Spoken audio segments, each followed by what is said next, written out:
नमस्कार, जय हिंद, वंदे मातरम। एक बार फिर से आपका बहुत बहुत स्वागत है हमारे YouTube चैनल JRP के अंदर।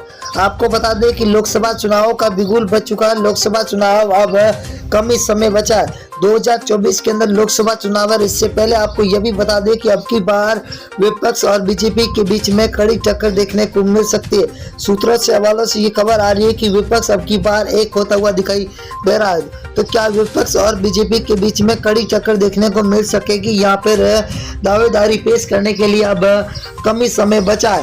परंतु आपको बता दें कि अब की बार के जो 2024 के लोकसभा के चुनाव में बहुत ही बड़े और रोचक होने वाले सी वोटर सर्वे और फलोदी सट्टा बाजार की बात करें तो 545 सीटों का सबसे बड़ा ओपिनियन पोल सर्वे जारी हो चुका है, जो चुनाव से पहले ही जारी हुआ है। अब चुनावी तारीखों का भी ऐलान होने वाला है। क्या वाकई में अब की बार बीजेपी के बीच में विपक्ष मजबूत होता हुआ दिखाई दे रहा है या बीजेपी की सरकार बनती हुई नजर? तो पहला राज्य है कर्नाटक, जहां पर बीजेपी को 8 सीटें मिलती हुई दिखाई दे रही है, तो कांग्रेस को 15 सीट, वही जेडीएस को 5 और बीएसपी को 0, तो कुल 28 सीटें। अगर कश्मीर की बात करें तो कुल 6 सीटें, जहां बीजेपी को 1, आईएनसी को 3, पीडीपी को 2 और एनसी को 0 यहाँ पर सीटें मिलती हुई दिखाई दे रही है। ये सीटों का रुझान 2023 का है और बहुत ही बड़ा रुझान निकल के आ चुका है। हरियाणा की बात करें तो हरियाणा राज्य के अंदर कुल 10 लोकसभा सीटें, जहाँ पर बीजेपी को 4, कांग्रेस को 5, जेजेपी को 0, तो आम आदमी पार्टी को यहाँ पर 1 सीट मिलती हुई दिखाई दे रही है। 2024 के अंदर लोकसभा चुनाव है। और दिल्ली की बात करें तो दिल्ली के अंदर लोकसभा सीटें 7 है।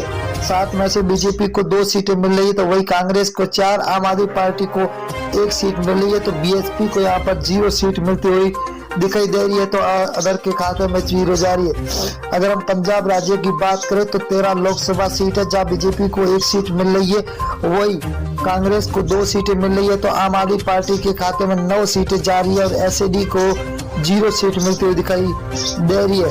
अगला राज्य है जहाँ पर मेघालय राज्य। मेघालय के अंदर 29 विधानसभा सीट है, जिनमें से बीजेपी को 12 सीट मिल रही है, तो कांग्रेस को 15, वही एसपी को 0, तो बीएसपी के खाते में 2 सीटें जाती हुई दिखाई दे रही है। अगला राज्य झारखंड। झारखंड की बात करें दोस्तों तो यहाँ पर 19 लोकसभा सीटें, जहाँ बीजेपी को 6 मिल रही, तो वही कांग्रेस के खाते में 8 सीटें जा रही है, तो जेएमएम के खाते में 5 सीटें जा रही है, तो आरजेडी के खाते में 0 सीट मिलती हुई दिखाई दे रही है। आंध्र प्रदेश राज्य की बात करें तो यहाँ पर लोकसभा सीटें 25 है। 25 में से बीजेपी को 8, वही कांग्रेस को 4, तो वाईआरएस को 10 और टीडीपी को 3 सीटें मिलती हुई दिखाई दे रही है, तो अदर के खाते में 0 सीट मिलती हुई दिखाई दे रही है। उड़ीसा की बात करें तो उड़ीसा के अंदर लोकसभा सीटें 21 है। 21 में से बीजेपी को 6 सीट, वही कांग्रेस को 9, तो बीजेडी को 6 सीट और एनसी को 0 सीट मिलती हुई दिखाई दे रही है। बहुत ही तगड़ा महाओपिनियन पोल निकल के आ चुका है। तमिलनाडु की बात करें तो यहाँ पर कुल 39 लोकसभा सीट है, जहाँ बीजेपी को 4, तो कांग्रेस को 5, डीएमके को 15, एएलए को 15 सीटें मिलती हुई दिखाई दे रही है, तो 0 खाते में जा रही है अदर के। अगर अब बिहार राज्य की बात करें तो कुल 40 लोकसभा सीट है, जहाँ बीजेपी को 12 सीट मिल रही है, तो वही कांग्रेस को 5 सीट, आरजेडी को 15, तो जेडीयू को 8 सीटें मिलती हुई दिखाई दे रही है, तो अदर के खाते में 0 सीट मिलती हुई दिखाई दे रही है। अगला है राजस्थान। राजस्थान के अंदर कुल लोकसभा सीट है 25 में से बीजेपी को 10 सीट है, तो कांग्रेस को 14 सीट, वही आरएलपी के खाते में 1 सीट जा रही है, तो आम आदमी पार्टी को यहाँ पर 0 सीट पर संतोष होना पड़ रहा है, तो अंदर खाते में 0 सीट। उत्तर प्रदेश की बात करें तो कुल 80 विधानसभा सीटें है, जहाँ बीजेपी को 32, वही कांग्रेस के खाते में 14, एसपीआई के खाते में 27, बीएसपी को 2 सीटें, वही अदर के खाते में 5 सीटें जाती हुई दिखाई दे रही है।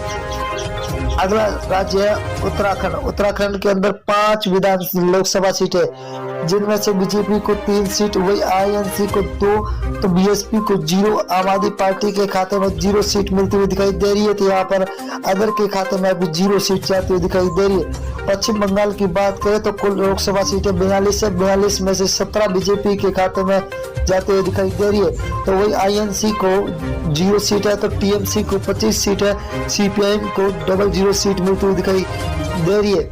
आंध्र प्रदेश की बात करें तो आंध्र प्रदेश के अंदर लोकसभा सीटें 2 है, जहां पर बीजेपी को 1 सीट मिल रही है। तो यहाँ पर कांग्रेस को खाते में 1, एसपी को 0, तो बीएसपी के खाते में भी 0 सीट जाती हुई दिखाई दे रही है, तो अदर के खाते में 0। अगर हम मेघालय की बात करें तो मेघालय के अंदर लोकसभा सीटें 2 है, 2 में से बीजेपी के खाते में 0 सीट, 1 सीट जा रही है, तो वही कांग्रेस को 1 सीट मिल रही है। तो एसपी को 0, तो बीएसपी के खाते में भी 0 सीट जाती हुई दिखाई दे रही है।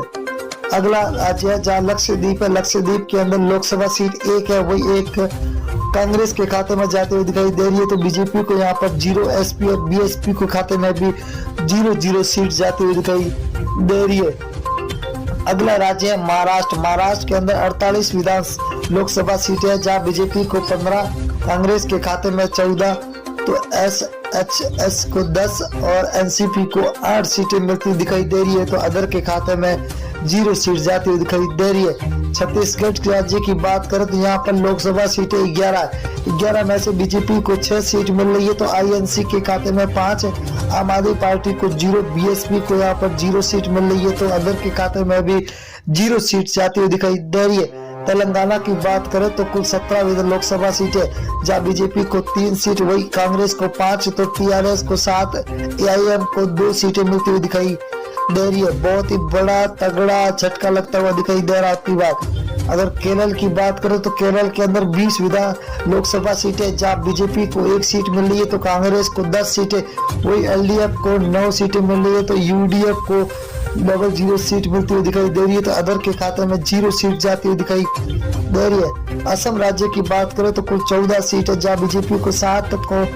कांग्रेस को 6, एआईयू को 3 और अदर के खाते में 0 सीट जाती हुई दिखाई दे रही है। बहुत ही बड़ा तगड़ा झटका सभी को मिलता हुआ दिखा। गुजरात की बात करें तो कुल 26 लोकसभा, जब बीजेपी को 12, कांग्रेस को 6, तो आम आदमी पार्टी को 8, बीएसपी के खाते में 0 सीट जा रही है, तो अदर के खाते में भी